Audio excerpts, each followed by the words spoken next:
میں ان فقیروں کا ذکر کیا گیا ہے کہ جو شرم کے مارے تم سے مانگتے نہیں وہ حقیقت میں فقیر ہے، حیا کی وجہ سے تمہارے پاس ہاتھ نہیں پھیلاتے وہ حقیقت میں فقیر ہیں، اور ان کو دینے پر اللہ تمہارے بہت بڑے اجر کا وعدہ فرمایا۔ یہ احساس آپ کو خود کو ہونا چاہیے۔ میں آج ایک مثال دوں، نبی پاک صلی اللہ تعالیٰ علیہ وسلم کا جو نظام ہے، سیدنا عثمان غنی رضی اللہ تعالیٰ عنہ کا جو مال تھا، حیرت ہوتی ہے آج بھی مدینہ طیبہ میں حضرت عثمان غنی کا اکاؤنٹ چل رہا ہے، آج بھی ان کے بینک کا کھاتہ چل رہا ہے، 14 صدیاں گزر گئی، ان کے نام کی جائیداد آج بھی موجود ہے، ان کا باغیچہ، ان کا کنواں جو انہوں نے خرید کر کے وقف کیا۔ جس کے پاس مال ہے وہ اگر اپنے سرمائے کو ریٹرن قوم تک پیش کرتا ہے تو اس کا مطلب یہ نہیں ہے کہ اس کا سرمایہ کم ہو جائے گا۔ تاریخ کی سچائیاں بتا رہی ہیں 14 سینچریاں گزر گئی لیکن ان کے مال میں ابھی بھی کمی نہیں ہے۔ مدینہ طیبہ میں ان کے نام کی پوری ہوٹل بھی ہے، وقف عثمان بن عفان۔ حضرت عثمان غنی رضی اللہ تعالیٰ عنہ کے وقف کی ہوئی چیزیں آج بھی مدینے میں موجود ہیں اور سرمایہ کما رہی ہیں، آج بھی کما رہی ہیں۔ مدینہ طیبہ میں جب حضور تشریف لائے حالات کیا تھے؟ ایک ہی کنواں تھا میٹھے پانی کا، اور وہ بھی یہودی کے قبضے میں تھا، وہ پانی بیچتا تھا، تو پانی بیچا جاتا تھا۔ ظاہر سی بات ہے یہ استحصال آج بھی کچھ لوگ کرتے ہیں، جب ضرورت کی چیزیں نہیں ملتی مارکیٹ میں تو کچھ مالداروں کے پاس یہ چیزیں ہوتی ہیں اور وہ لوگوں کو جو 10 روپے کی وہ 100 روپے میں بیچتے رہتے ہیں۔ یہ احتکار اسلام میں ناجائز و حرام ہے، لوگوں کی مجبوری کا فائدہ اٹھانا۔ جب تمہارے لیے ضرورت تھی، یہ 5 روپے کا ماسک جو ہے 50 روپے میں بھی بیچا جا رہا تھا، کیونکہ اب لوگوں کو ضرورت تھی، تو لوگوں کی ضرورت کو دیکھ کر کے اس کا منافع بڑھا دینا اور لوگوں کی مجبوری کا فائدہ اٹھانا، اسلام اس کی کبھی اجازت نہیں دیتا۔ جب مدینہ طیبہ میں آئے، ایک یہودی سب کو پانی بیچ رہا ہے، پینے کا پانی۔ صحابہ جو غریب تھے حضور کی بارگاہ میں آئے، عرض کیا کہ یا رسول اللہ صلی اللہ علیہ وسلم، اتنی غریبی ہے کہ ہم پانی خرید کر نہیں پی سکتے۔ حضور اکرم صلی اللہ تعالیٰ علیہ وسلم نے اعلان فرمایا، کوئی ہے ہم میں سے جو اس کنویں کو خرید کر کے اللہ کی رضا کے لیے وقف کرے اور مسلمانوں کو پانی پہنچائے، اس کے لیے اللہ تعالیٰ جنت کی پوری نہر عطا فرمائے۔ حضرت عثمان غنی کھڑے ہوئے، مال والے تھے، پیسے تھے، کہا کہ یا رسول اللہ صلی اللہ علیہ وسلم مجھے اجازت دیں، میں یہ سودا کرتا ہوں۔ گئے، لیکن ماننا بھی تو چاہیے، جو مالک ہے کنویں کا اس کے پاس آئے، یہودی تھا، اس سے کہا تو یہ کنواں مجھے بیچ دے، اور ریٹ لگانا شروع کیا، کتنا جو تھا ہی نہیں اس وقت کا ریٹ۔ آپ نے 1000 درہم سے شروع کیا، 1000، 2000، 3000، 4000 درہم چاندی کے سکے کو کہتے تھے، 10,000 درہم پر بھی لگائے، وہ دینے کو تیار نہیں ہوا، کہا نہیں میں بیچوں گا نہیں کنواں۔ پھر حضرت عثمان غنی نے ایک راستہ ہی نکالا، کہا اچھا ٹھیک ہے تو نہیں بیچے گا، پارٹنرشپ میں تو کر لیتے ہیں، آدھا آدھا کر لیں گے، تو آدھا مالک میں آدھا مالک، ایک دن تو بیچ ایک دن میں بیچوں گا۔ وہ اس بات پر راضی ہوا کہ کنواں تو میرے پاس ہی رہے گا، پارٹنرشپ میں لے لوں گا۔ 12,000 درہم چاندی کے سکے دے کر حضرت عثمان غنی نے کنویں کی آدھی ملکیت اپنے حاصل کر لی، آدھی ملکیت لے لی۔ اب اس کے بعد طے یہ پایا تھا کہ ایک دن یہودی کے قبضے میں رہے گا، ایک دن حضرت عثمان غنی کے قبضے میں رہے گا۔ اس کے قبضے میں جب ہے وہ پانی بیچے، جب ان کے قبضے میں ہو تو یہ پانی بیچے۔ حضرت عثمان نے آدھا پارٹنرشپ میں لیا اور مدینے میں آ کر اعلان کر دیا جسے پانی چاہیے وہ میری باری کے دن مفت میں لے جائے، جس کو اپنے پانی کی ضرورت ہے۔ مدینے کے غربا، مساکین اور سب اہل مدینہ حضرت عثمان کی باری کا انتظار کرتے، جس دن ان کی باری ہوتی سب پانی لے لیتے، اور جب یہودی کی باری ہوتی وہ مکھیاں مارتا بیٹھتا، کون خریدتا؟ جب پانی مفت میں تقسیم ہو رہا ہو تو پیسے دے کر اس سے کون لیتا؟ تو اس نے جو سودا کیا تھا پھر وہ کہنے لگا کہ میں تو گھاٹے کا سودا کر لیا۔ عثمان چالاکی کر گیا، یہودی کہتا رہا اور اس کے بعد کئی دن تک اس کے کنویں پر کوئی خریدار نہیں آتا، تو اب حضرت عثمان کے پاس وہ آیا اور کہا باقی آدھا بھی خرید لو، آدھے کی جو پارٹنرشپ چلا رہے ہو باقی آدھا بھی تم خرید لو۔ حضرت عثمان غنی اس وقت کہتے ہیں اب مجھے خریدنا نہیں ہے، پارٹنرشپ پہ ہی چلیں گے، آدھے آدھے پر ہی چلیں گے۔ پھر حالات یہاں آئے کہ بہت اونے پونے اس یہودی کو چند سکوں پر، چند درہموں پر اپنا پورا کنواں دے کر جانا پڑا۔ حضرت عثمان غنی نے بہت مختصر سی دولت سے باقی کا کنواں خرید لیا، اور اس کے بعد بارگاہ رسالت مآب صلی اللہ علیہ وسلم میں حاضر ہوئے، عرض کرتے ہیں یا رسول اللہ صلی اللہ علیہ وسلم، اس کنویں کی ملکیت مجھے پوری کی پوری حاصل ہو گئی، میں آپ کو گواہ بنا کر عرض کرتا ہوں میں اس کنویں کی ملکیت سے دستبردار ہوتا ہوں، آج سے یہ کنواں صرف اور صرف اللہ کے نام پر وقف ہو گیا۔ جسے پانی چاہیے وہ کنواں آج بھی 1400 سال کے بعد پانی دے رہا ہے، مدینے میں آج بھی موجود ہے، پورے مدینے کو پانی پلایا۔ مدینے والے جب تک رہے پانی پیتے رہے، پورے خلفائے راشدین کا دور گزرا، صحابہ تابعین کا دور گزرا، نہ جانے کتنے بادشاہوں کا دور گزرا، وہ کنواں اسی طرح موجود ہے۔ آج کے دور میں بھی جا کر کے دیکھیں، پورا ایک محلہ ہے بیر عثمان نام سے مدینے میں۔ بیر عثمان کا مطلب ہوتا ہے عثمان کا کنواں، پورے محلے کا نام ہے۔ یہ میں آپ کو یہ کہنا چاہتا ہوں، اللہ نے اگر آپ کے پاس کوئی چیز دولت عطا کی، نعمت عطا کی، اس کو اگر مخلوق خدا پر ریٹرن کرتے ہو ختم نہیں ہوتا، مولا ہمیشہ کے لیے قائم فرما دیتا ہے۔ اور قرآن میں وَأَمَّا مَا يَنْفَعُ النَّاسَ فَيَمْكُثُ فِي الْأَرْضِ، جو لوگوں کو نفع دیتا ہے وہ زمین میں ہمیشہ برقرار رہتا ہے، لوگوں کو نفع دیتا ہے وہ زمین میں برقرار رہ جاتا ہے۔ آج کے اس ظالمانہ نظام کے خلاف میں بات کروں گا۔ اقوام متحدہ UN کی رپورٹ کے اعتبار سے، ابھی پچھلے سال کی بات کر رہا ہوں، 2022 میں تقریباً 53 کنٹریز ایسی ہیں جس میں 11.5 کروڑ لوگ صرف بھوک کی وجہ سے مرے ہیں۔ 11.5 کروڑ لوگ بھوک مری، یہ دنیا کا اتنا بڑا وہ ہے۔ میں پوچھنا چاہتا ہوں، یہ رپورٹ نکالنے والے وہ بڑا ادارہ ہے، اقوام متحدہ UN، جن کے پاس بڑے بڑے کنٹریوں کے بادشاہ آ کر بیٹھتے ہیں میٹنگوں کے لیے، تو رپورٹ نکالنے والوں کو کیا یہ شرم نہیں آتی کہ افریقہ کے غریب بچوں کی تصویریں چھاپ دیتے ہو؟ عربوں کی سونے کی کرسی کو کبھی کیوں نہیں لا کر کے پوچھتے کہ تمہارا ایک لقمہ ان کی زندگی بناتا ہے؟ کیوں نہیں پوچھا جاتا؟ دنیا میں یہ نظام نہیں ہے۔ دنیا آج مالداری کے حصول میں اور کمپٹیشن میں اتنی آگے بڑھ رہی ہے، ہر کوئی مال میں کمپٹیشن کرنا چاہ رہا ہے۔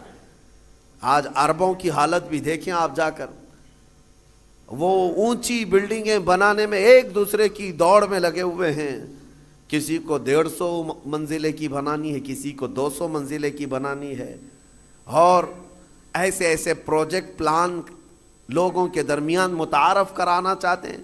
سعودی بھی دوڑنے لگ گیا، قطر بھی دوڑ رہا ہے، UAE بھی دوڑ رہا ہے، مال کی ریل پیل اتنی ہے، لیکن ان کے قریب میں یمن کے 50 لاکھ لوگ بے گھر ہیں، سیریا کے، شام کے، عراق کے، فلسطین کے بچے کھانا تو دور، بیماری میں دوا کی ایک گولی انہیں میسر نہیں ہے، وہ چھوٹی چھوٹی بیماریوں میں دم توڑ جاتے ہیں، مر جاتے ہیں۔ ہے تو امت مصطفیٰ، ان مالداروں سے سوال ضرور ہوگا۔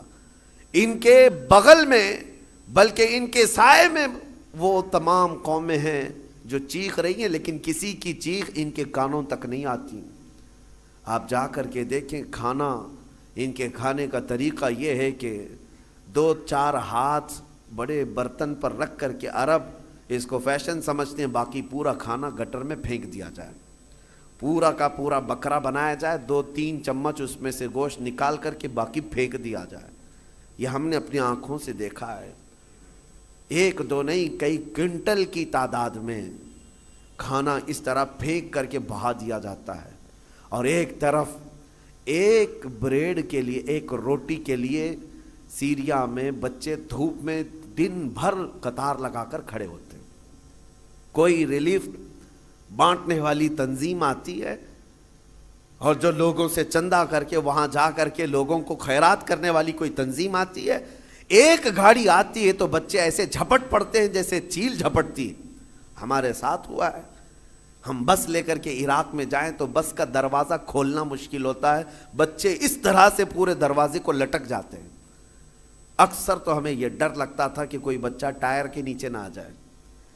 ڈرائیور سے ہم بار بار کہتے بھی تھے کہ اتنے بچے ہیں، ایک بار بس کسی محلے میں چلی جائے تو 100-150 بچے 5 سال سے 7 سال کی عمر کے، دیکھو تو ان کے چہرے گلابی رنگت خوبصورت ہیں، لیکن الجھے بال، پھٹے کپڑے، اور ہمارے کپڑوں سے لپٹ جائیں، اور بانٹنے والا تھک جاتا ہے۔ مجھے یاد ہے 11ویں شریف کے موقع پر بکرے ذبح کر کے ہم نے اپنا نہیں پکایا، ان غربا اور مساکین کے جو ریفیوجی کیمپ تھے اس میں لے کر کے گئے۔ ایک ایک گوشت کا ٹکڑا 1.25 کلو کا ہوتا تھا، 1.25 کلو کا گوشت کا ٹکڑا ایک ایک کو تقسیم کیا جا رہا ہے، بچے اس طرح سے جھپٹ کر کے لیتے، اور میں نے دیکھا ہماری آنکھیں بھیگ گئی تھی۔ وہ جب گوشت کا ٹکڑا لے کر اپنی جھوپڑی میں جا رہے تھے تو چوم چوم کر کے آنکھوں کو لگا رہے ہیں، اور پکار پکار کر کے اپنی اماں سے کہہ رہے ہیں کہ گوشت آ گیا گھر میں، گوشت آ گیا گھر میں۔ یہ کیفیت ان ممالک کی میں بتا رہا ہوں جہاں امت مصطفیٰ آباد ہے۔